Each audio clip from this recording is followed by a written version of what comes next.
예, 오늘 함께 나누실 말씀은 요한복음 17장입니다. 지난주에 우리 요한복음 15장, 16장 했죠. 그래서 오늘 요한복음 17장 전체를 보는데요. 예수님의 중보기도입니다. 요한복음 17장 전체가 예수님의 기도고요. 또 특별히 예수님의 중보기도, 제자들을 위한, 또 이 시대를 살아가고 있는 저와 여러분들을 위한 중보기도입니다. 그래서 이걸 참 중요한 내용인데 어쩌면 조금 오늘 딱딱하고 무거울지 모르겠습니다. 그러나 좀 집중해 주시기 부탁드리겠습니다. 예수님께서 어떻게 기도하셨는지 그 기도를 우리가 기억한다면 오늘 이 환난의 때에도 두렵지 않게 잘 지나갈 줄 믿습니다. 지난주 말씀 제목이 뭐였죠? 이제는 너희가 믿느냐.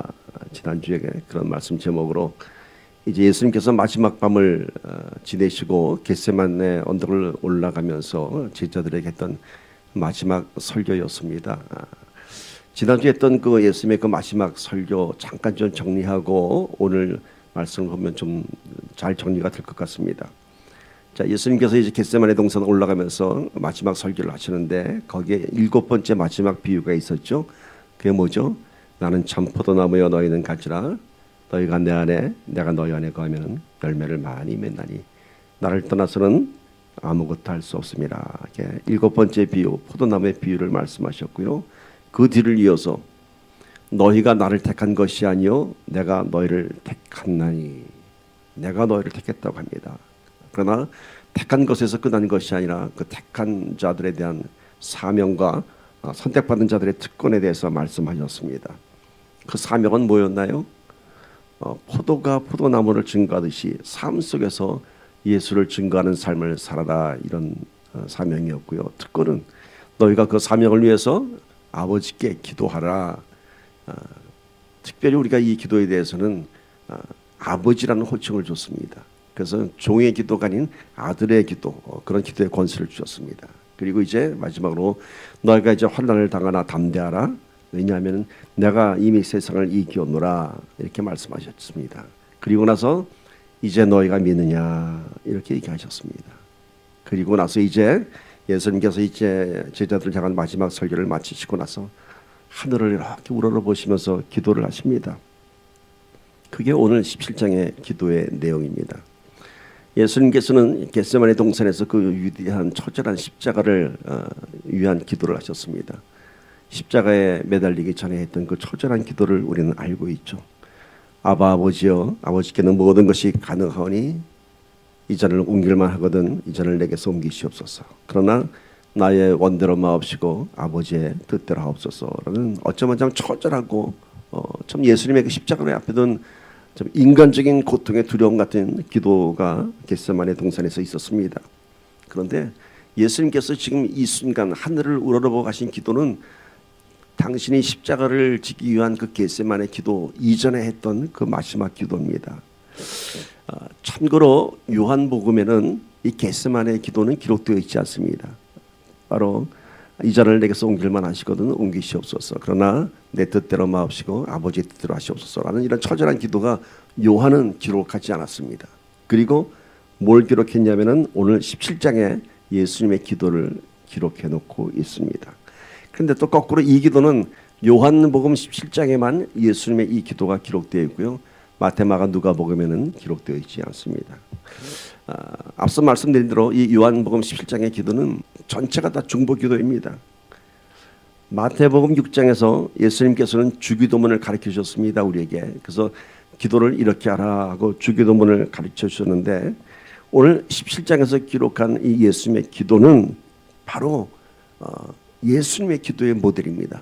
그러니까 주기도문은 우리가 해야 할 기도의 모델이고요. 17장에는 예수님께서 당신의 기도의 모델을 우리에게 보여줬습니다. 이 오늘 나눌 요한복음 17장의 이 기도에 대한 평가가 대단히 높습니다. 마틴 루터는 이 기도에 대해서 이렇게 기록하고 있습니다. 제가 그대로 읽어드리겠습니다. 요한복음 17장에 있었던 예수님의 이 중보기도가 어떤 기도였는지 마틴 루터는 이렇게 얘기하고 있습니다.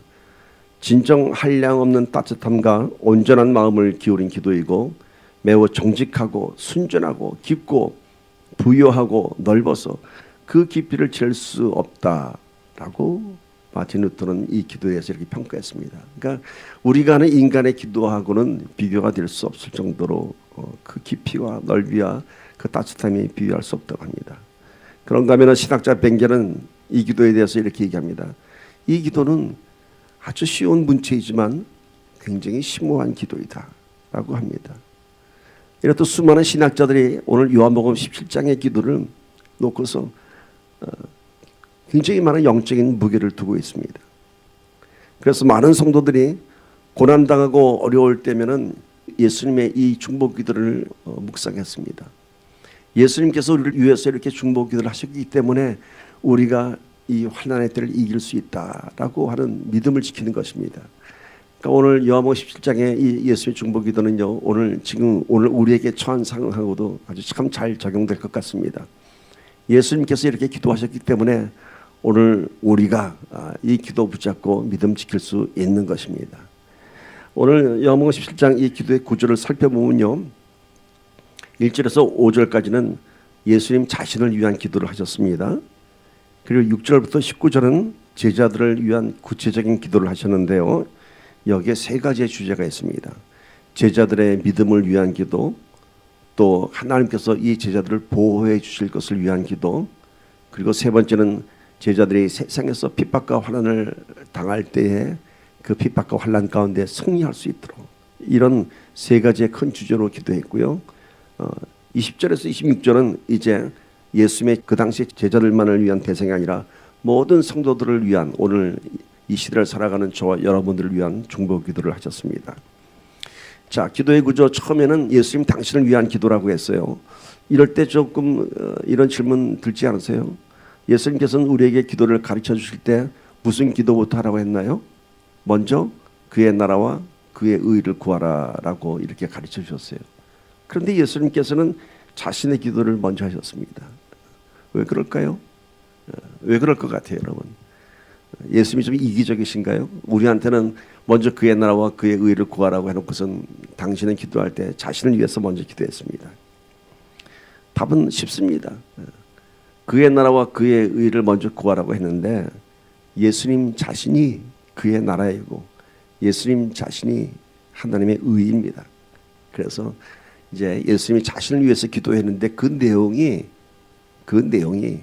어마어마합니다. 요한복음 17장 1절 보세요. 당신을 위한 기도인데 어떤 기도인가? 예수께서 이 말씀을 하시고 눈을 들어 하늘을 우러러 이르시되, 자, 제자들에게 마지막 설교를 하시고 나서 하늘을 우러러 이르시되 기도했어요. 아버지여, 때가 이르렀사오니 아들을 영화롭게 하사 아들로 아버지를 영화롭게 하게 하옵소서. 자신을 위한 기도인데 딱 한 문장이에요. 아들을 영화롭게 하사 아들로 아버지를 영화롭게 하옵소서. 이게 무슨 뜻일까요? 아버지의 이제 때가 이르렀으니 나를 영화롭게 하여 주시옵소서. glorify 해달라는 거예요. 이게 무슨 뜻이냐면요, 아버지의 이제 내가 십자가를 감당하게 하여 주시옵소서. 십자가를 통해서 내가 영화롭게 되게 하여 주시옵시고, 또 나의 십자가를 통해서 아버지를 영화롭게 하여 주시옵소서. 이겁니다. 드디어 이제 내가 십자가를 질 때이니 내가 십자가를 지게 하여 주셔서 그 십자가를 통해서 아버지가 영화롭게 되어 주시옵소서. 여러분, 십자가를 지는 것이 왜 영화로운 것일까요? 왜 glorify 하는 것이, 왜 꼭 십자가에서 죽어야 하는 것일까요? 이거에 대한 것을 좀 생각해 보기를 원합니다. 하나님을 영화롭게 하는 것, 예수님이 당신이 영화롭게 되는 것은 뭔가요? 세상의 권세를 이겨야 되는 것 아닙니까? 그렇다면 인간적인 생각이라면 십자가 앞에서 더 놀라운 하나님의 권능을 드러내서 세상을 이기면 될 거 아닙니까? 그럼 그게 더 영화로운 것 아닐까요? 더 하나님의 능력이 나타난 것 아닐까요? 예수님은 3년 반 동안의 당신의 공생애를 통해서 이미 수많은 기사와 이적과 하나님의 능력을 보이셨습니다. 이미 하나님의 영광을 나타내셨고 당신이 하나님의 아들임을 그러한 기사와 이적을 통해서 증거하셨습니다. 그러면은 만약 예수님께서 이 십자가를 지지 않고 이날 이런 기도하지 않고 지금까지 2000년 동안 그냥 이 땅에 살면서 수많은 사람들의 병을 고치고 귀신을 쫓아내고 기사와 이적을 보였다면 어떻게 될까요?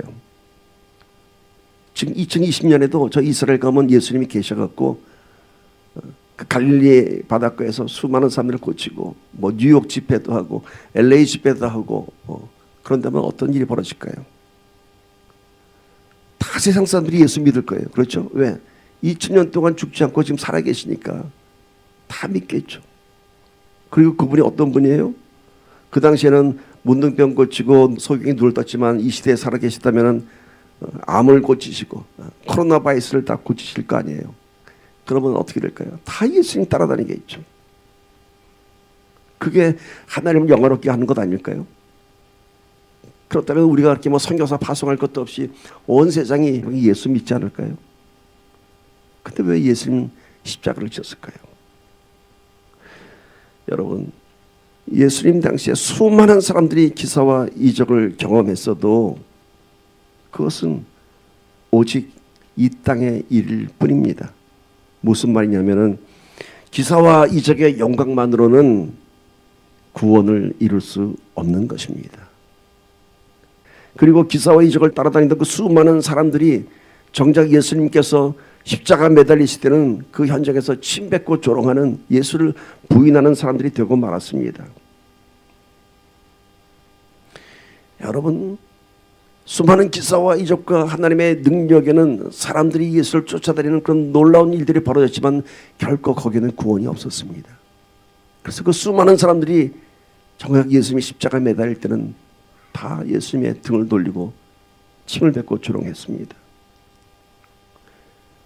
예수님의 십자가에는요, 결코 기사도 없었고 이적도 없었습니다. 하나님의 능력도 없었습니다. 오히려 하나님은 침묵하셨습니다. 그렇게 예수님은 고통스러운 죽음을 십자가에서 견뎌내야 했습니다. 그리고 그 십자가를 향한 세상 사람의 멸시와 천대와 조롱만이 있었습니다. 당시 십자가 현장을 보면은 그것은 마치 사탄의 승리였고 예수님의 패배가 됐지만은 결국은 예수님의 위대한 승리였습니다. 영화롭게 되는 것의 진정한 의미는 기사와 이적과 권능과 능력에 있는 것이 아니라 십자가의 죽음으로 세상 권세 사망 권세를 파고 승리하는 것이었습니다. 십자가에 매달리는 것이 그것이 영화로운 것이었습니다. 여러분, 아무리 홈런을 많이 쳐도 그 경기에서 지면은 그 홈런은 아무런 의미가 없습니다.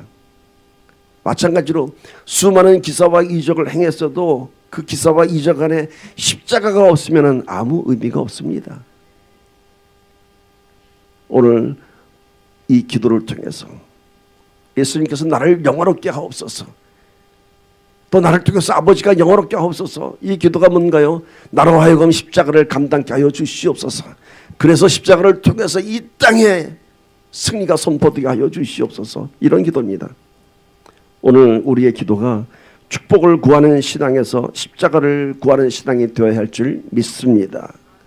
기사와 이적을 구하는 그러한 기도가 아니라 내가 십자가를 감당케 하여 주시옵소서, 그것이 영화롭게 하는 기도입니다. 축복의 증거자보다는 십자가의 증거자가 될 때에 우리는 하나님을 영화롭게 하게 될 것입니다. 여러분, 십자가의 사명은 죽음에서 끝나는 것이 아닙니다. 그 다음 예수님의 기도를 보면요, 십자가의 결론은 죽음이 아니라 창세전의 영광을 회복하는 것입니다. 뒤에 17장 5절 보세요. 아버지여, 창세전에 내가 아버지와 함께 가졌던 영화로서 지금도 아버지와 함께 나를 영화롭게 하옵소서. 자, 십자가의 그 매달림으로 인해서 영화롭게 되었습니다. 그런데 그 영화롭게 된다는 것은 십자가에서 죽는 것에서 끝나는 것이 아니라 뭐라고 얘기해요? 창세전에 아버지와 함께 누렸던 그 영화를 회복하게 하여 주시옵소서, 이겁니다. 십자가는 뭐라고요, 여러분? 창세전의 영광을 회복하는 것입니다. 창세전의 영광이 무엇인가요? 창세전의 영광은 우리에게 하나님과의 화목함을 이루었던 그러한 영화로운 때인 것을 얘기합니다. 예수님께서는 십자가의 매달림으로 인해서 이날 화목제물이 됐습니다. 그리고 예수님께서는 오늘 뭐라고 얘기하셨어요? 오늘 창세전의 영광을 영화롭게 하여 주시옵소서. 십자가의 영광은 우리가 이 세상 떠날 때 저 하늘나라에서 누리게 되는 그런 영광만이 아니라 먼 훗날의 얘기가 아니라 오늘 뭐라고 얘기해요? 나를 지금 영화롭게 하옵소서 합니다. 지금, now, let me be glorified. 오늘 예수님의 이 기도가 우리의 신앙 고백이 되기를 바랍니다. 우리의 십자가 신앙은요, 죽는 것에서 끝난 것이 아니라 창세전의 영광을 회복하는 것이고, 그것이 언제? 지금 나타나는 것입니다.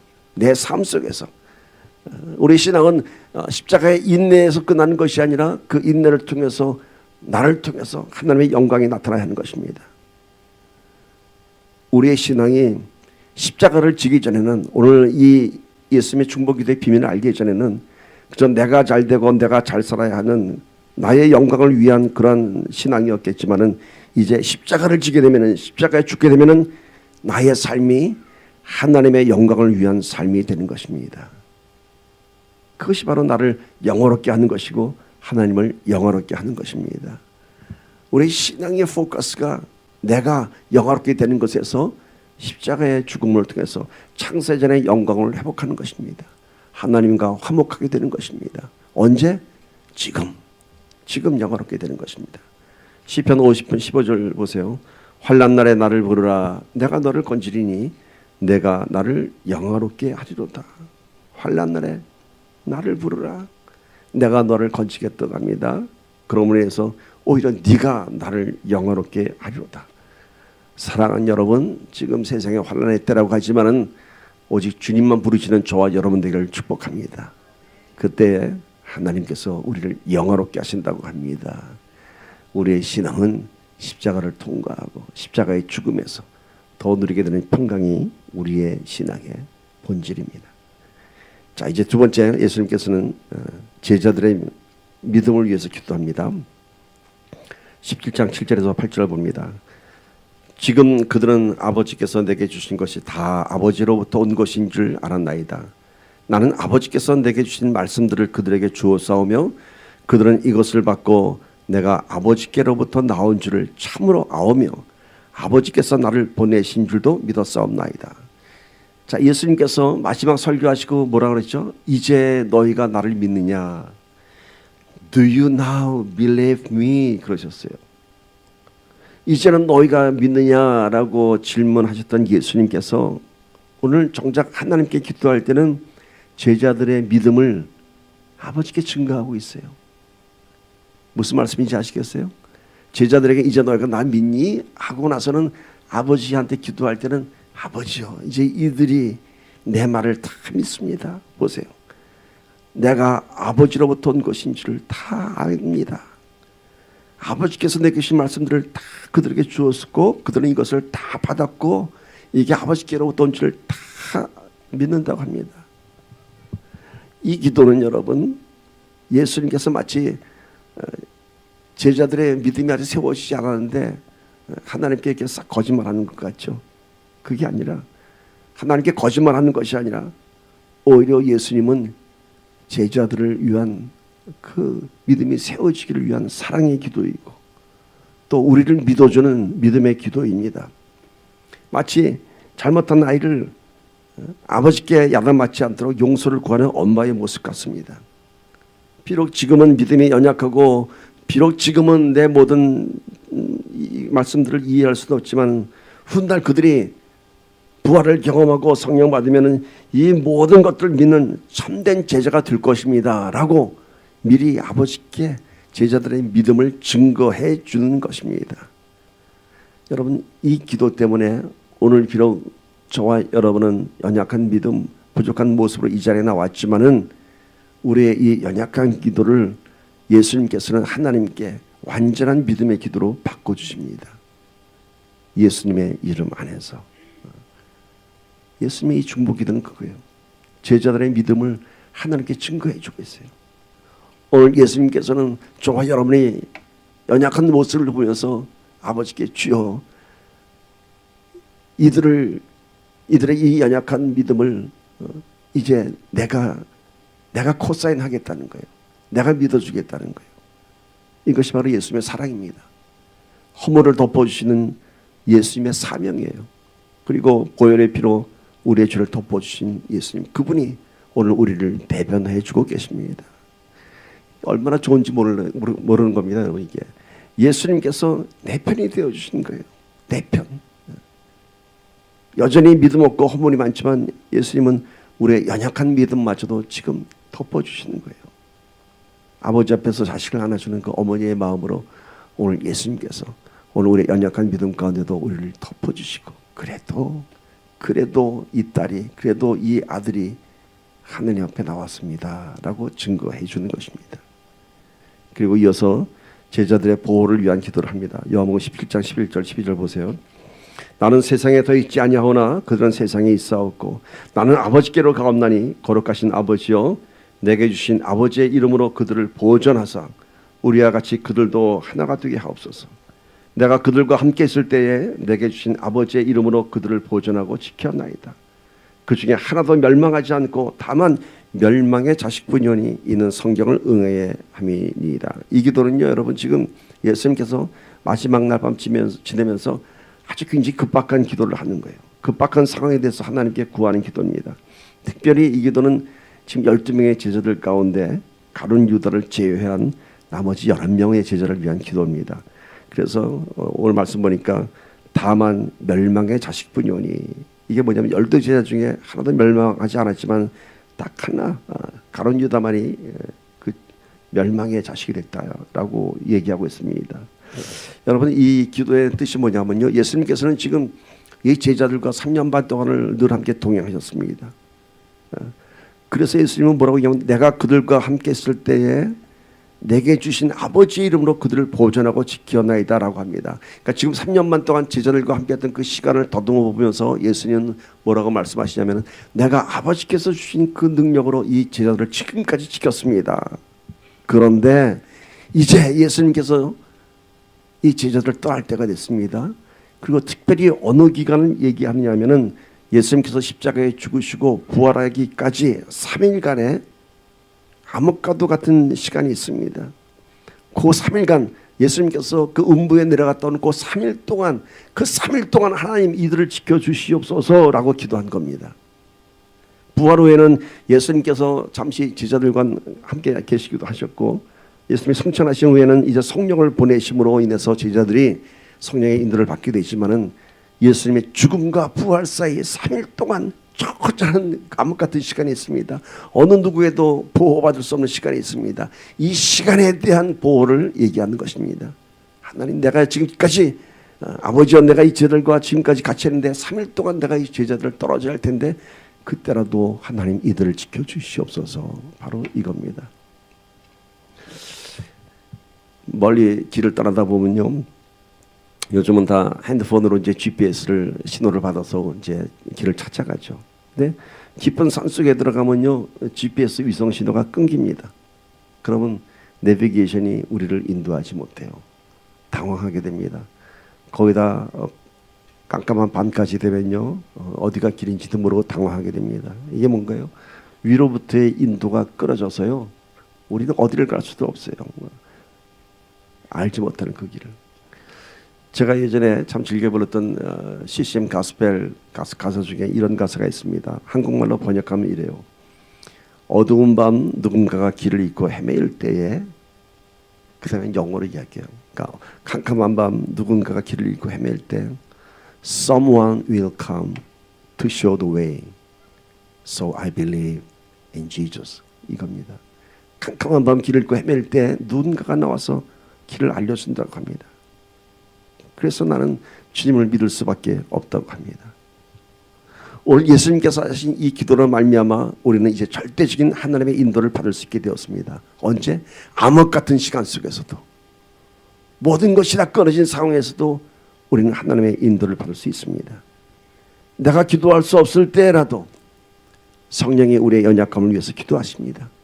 그게 바로 로마서 8장 26절입니다. 이와 같이 성령도 우리의 연약함을 도우시나니 우리는 마땅히 기도할 바를 알지 못하나 오직 성령이 말할 수 없는 탄식으로 우리를 위하여 친히 간구하시느니라. 정말 우리가 영적으로 바닥에 난 상태에서 GPS가 끊어진, 영적인 GPS가 끊어진 상태에서 어디로 갈지 가야 할 바를 모르고 있을 때 성령께서 우리의 연약함을 도우셔서 말할 수 없는 탄식으로 우리를 위해서 친히 기도하신다고 합니다. 이미 예수님께서는 이 기도를 이날 하셨어요. 3일간 감옥 같은 시간 가운데 있을 동안도 하나님 이들을 지켜주시옵소서. 바로 예수님의 중보기도 얼마나 섬세하신지 특별한 상황에 대해서 아주 구체적으로 기도하셨어요. 우리도 이렇게 예수님의 중보기도를 보면서 이렇게 특별한 상황에서는 매우 구체적으로 기도해야 됩니다. 우리가 늘 해야 하는 기도가 있는가 하면은 어떠한 특별한 목적을 갖고 기도해야 할 때가 있습니다. 오늘 예수님의 중보기도를 보면서 우리도 이렇게 세심하고 구체적이고 간절한 기도를 하기를 바랍니다. 그러기 위해서는 우리가 내가 중보해야 할 사람들의 형편을 잘 헤아려야 됩니다. 그래서 더 세밀하게 기도하게 되기를 간절히 소망합니다. 자, 네 번째는 이제 제자들이 받을 핍박을 위한 기도를 합니다. 요한복음 17장 14절 15절입니다. 내가 아버지의 말씀을 그들에게 주었사오매 세상이 그들을 미워하였사오니 이는 내가 세상에 속하지 아니함 같이 그들도 세상에 속하지 아니함으로 인함이니이다. 내가 비옵는 것은 그들을 세상에서 데려가시기를 위함이 아니요 다만 악에 빠지지 않게 보존하시기를 위함이니이다. 자, 앞의 기도가 예수님께서 함께 동행하시지 못하는 그 시간 동안 암흑 같은 시간 동안 하나님께서 동행해 줄 것을 위한 기도였다면은 이 기도는 이제 예수님께서 이 땅을 떠나신 이후에 제자들이 받을 그 핍박과 박해를 위해서 기도하신 것입니다. 그들의 핍박이 다른 것도 아니고 뭐라고 이게 오늘 말씀 보니까 나로 인해서 아버지로 인해서 받는 핍박이니 그들을 지키고 보존해 주시옵소서 이렇게 기도한 겁니다. 근데 이 예수님의 기도 문장이 이렇게 이해하기가 쉽지 않습니다. 17장 15절에 이렇게 되어 있죠. 내가 비옵는 것은 그들을 세상에서 데려가시기를 위함이 아니요 다만 악에 빠지지 않게 보존하시기를 위함이니이다. 이게 무슨 뜻인지 잘 이해하기가 쉽지 않습니다. 이 기도는 이런 뜻입니다. 예수님께서는 이 땅에 오셔서 자신의 사명을 감당하실 때까지 이 세상에 머물러 계셨습니다. 33년 반 동안, 특별히 공생의 3년 반 동안. 마찬가지로 지금 제자들을 두고 떠나시는데 이 제자들에게도 이제 예수님께서 준 그런 특별한 사명이 있다는 것입니다. 근데 그 사명을 완수하기까지 이 땅에서의 핍박과 환난이 올 텐데 그것을 이겨내게 해달라 하는 것입니다. 예수님의 이 기도는 그들을 이 환난 가운데서 구해달라고 하는 것이 아니라 세상에 있는 동안 핍박으로 인하여 악에 빠지지 않게 해달라고 합니다. 여러분, 환난 가운데서 구해달라고 하는 것은 그 고통과 고난 가운데서 구해달라고 하는 것이고요. 지금 예수님의 기도는 그거하고는 다른 겁니다. 그들이 환난과 핍박 가운데 있을 때 그 핍박으로 인하여 뭐에 빠지지 않게 해달라고요? 악에 빠지지 않게 해달라고 하는 겁니다. 그러니까 환난과 핍박 앞에서 무릎 꿇지 않게 해달라고 하는 기도입니다. 이 기도대로 제자들은 순교를 당하기까지 믿음을 지켰습니다. 여러분, 오늘 우리가 구원이 우리 신앙의 목적이라면 구원받고 그냥 하늘나라 가면 제일 좋겠죠. 그러나 구원받은 이후에 이 땅에서 우리가 더 살아야 하는 이유는 우리에게 주어진 사명이 있기 때문인 것입니다.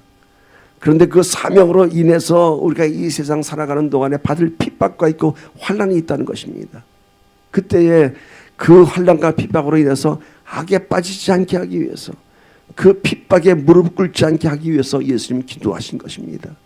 여러분, 주기도문에서 뭐라죠? 다만 악에서 구하옵소서. 이게 뭔가요? 믿는 자로서 살아갈 때, 사명자의 삶을 살아갈 때 세상과 충돌할 수밖에 없습니다. 그런데 예수님께서 이미 우리의 이런 핍박과 박해에 대해서 이미 중보하셨습니다.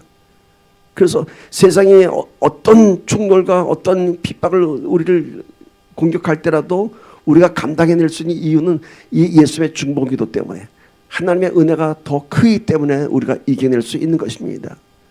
다만 악에서 구하옵소서. 이것은 우리가 신앙에 도전받을 때 이 도전으로 인해 지지 않게 해달라고, 무릎 꿇지 않게 해달라고 예수님께서 중보하신 것입니다. 그래서 오늘 우리는 신앙생활하면서 두려움보다는 이겨낼 수 있는 그 담대함이 어디서 오냐?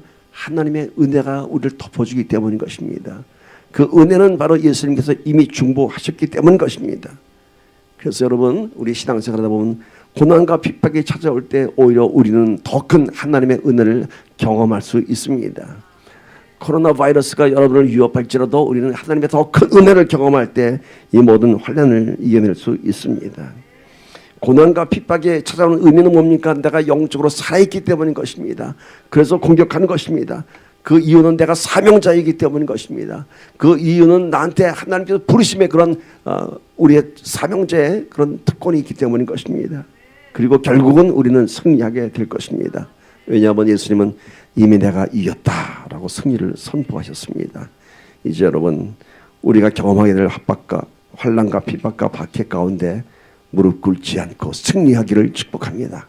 예수님께서 이미 중보기도 하셨습니다. 이제 마지막으로 예수님께서는 모든 성도들을 위한 기도를 합니다.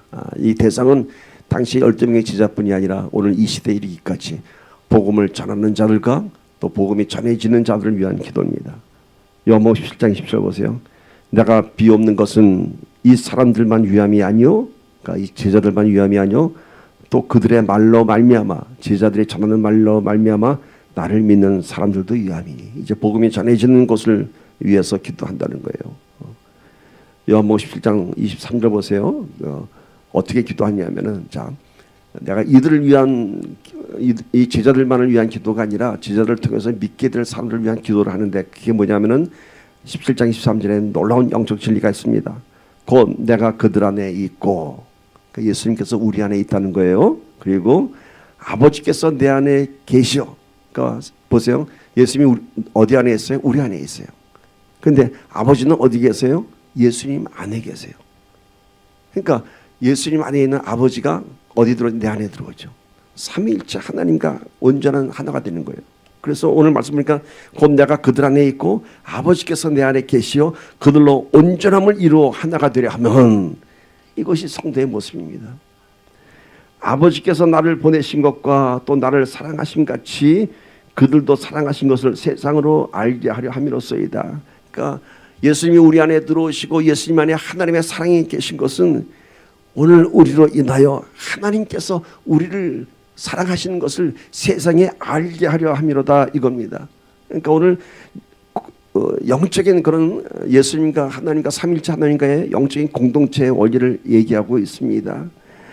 예수님께서는 모든 성도들이 삼위일체 하나님과 온전하게 하나가 되게 하는 것은 바로 우리의 그런 하나된 모습을 통해서 세상이 하나님의 사랑을 알게 하려 함이라고 합니다.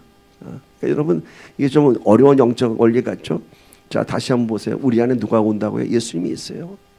예수님 안에 하나님이 계시고 온전하게 하나가 됐어요. 그걸 통해서 뭘 나타내신다고요? 아버지의 사랑. 그러니까 하나님이 우리를 사랑하는 것을 세상이 우리를 통해서 알게 하는 것이에요. 그래서 우리의 삶의 모습을 통해서 하나님의 삼위일체 하나님을 증거하는 우리가 되는 것입니다. 그것을 위한 기도를 하셨습니다. 여러분 여기서 이 공동체 원리를 통해서 다른 종교와 기독교가 구별되는 그런 신비한 진리를 찾아낼 수 있습니다. 네 가지를 제가 좀 정리했습니다. 여러분 다른 종교는 뭔가요? 다른 종교는 누가 만들었어요? 인간이 만든 종교예요. 인간이 만들었어요. 스스로. 그러나 기독교는 뭐예요? 하나님 스스로 계시는 거예요. 우리가 하나님 만들지 않았잖아요. 하나님이 창세 이전부터 계셨잖아요. 다른 종교는 뭔가요? 인간의 필요를 위한 종교적 행위하지 않습니까? 비가 오게 하기 위해서, 뭐 질병을 쫓아내기 하기 위해서 제사를 드리고, 그 뭐예요? 인간의 필요를 위한 종교적 행위예요. 다른 종교들은. 그러나 우리 기독교는 뭔가요? 목적이 달라요. 인간의 구원을 위한 하나님의 개입이에요. 다른 종교는 인간이 이 땅에서의 필요를 채우기 위해서 신들을 불러내서 신들을 이용한다면은, 오늘 기독교는 오롯이 그 포커스가 인간의 구원이에요. 우리를 구원하기 위한 하나님의 개입, 하나님의 사랑이에요. 다른 종교들은 어떤가요? 신을 만들어야 돼요. 신상을 만들어야 되고, 성황당을 만들어야 되고, 뭘 만들어야 돼요. 조각을 만들어야 돼요. 그리고 글로 찾아가야 돼요. 그러나 하나님은요, 무소부지하신 분이고, 또 오늘 10장 13절의 말씀을 보니까 우리와 한 몸 연합 공동체 유니티 되는 거예요. 그러니까 다른 종교는 산 넘고 물 넘고 바다 건너 고행을 하면서 찾아가야 되지만은, 우리 기독교의 이 비밀스러운 진리는요, 우리 안에 이미 와 계신 거예요. 우리 하나가 되신 거예요. 그리고 다른 종교들은요, 인간이 만들어 놓은 교리, 인간의 지혜에서 나온 그런 교리를 수양하고 훈련하게 하죠. 그를 통해서 뭔가를 깨달음을 얻기 위해서. 그러나 오늘 기독교는 뭔가요? 창조의 섭리와 하늘의 진리를 선포하는 거예요. 인간의 지혜와 비교할 수 없는 온 우주를 창조하신 하나님의 섭리와 하늘의 진리를 선포하는 것입니다. 비교할 수 없는 거예요. 그중 가장 놀라운 영적 진리가 오늘 온전함을 이루어서 하나가 되게 하는 것이에요. 하나님께서 믿는 자들을 사랑하심을 세상이 알게 하려 함이로다. 여러분, 이제 우리가 하나님 안에서 온전하게 하나가 되면 그 안에 하나님의 권능이 있고 하나님의 거룩함이 있고 하나님의 긍휼함이 있고 하나님의 사랑이 있고 그걸 통해서 세상이 하나님이 저와 여러분을 사랑하는 것을 알게 되는 것입니다. 그리고 이제 마지막 기도를 하십니다. 요한복음 17장 16절. 내가 아버지의 이름을 그들에게 알게 하였고 또 알게 하리니 이는 나를 사랑하신 사랑이 그들 안에 있고 나도 그들 안에 있게 하려 함이니라. 계속 강조하죠. 내가 아버지의 이름을 그들에게 알게 하였고, 알게 한다는 것이 뭔가요? 살아계신 하나님을 경험하게 했다는 것이에요. 지식적으로 아는 것이 아니라 경험하는 거예요. 그래서 나를 사랑하신 사랑이 그들 안에 있고 나도 그들 안에 있다는 것이에요. 그런 공동체적인 관계를 만들어 놓으신 거예요. 하나님 아버지를 아는 그 근원은 하나님의 사랑을 아는 것입니다. 그래서 그 세 계명을 너에게 주더니 너희가 서로 사랑하라.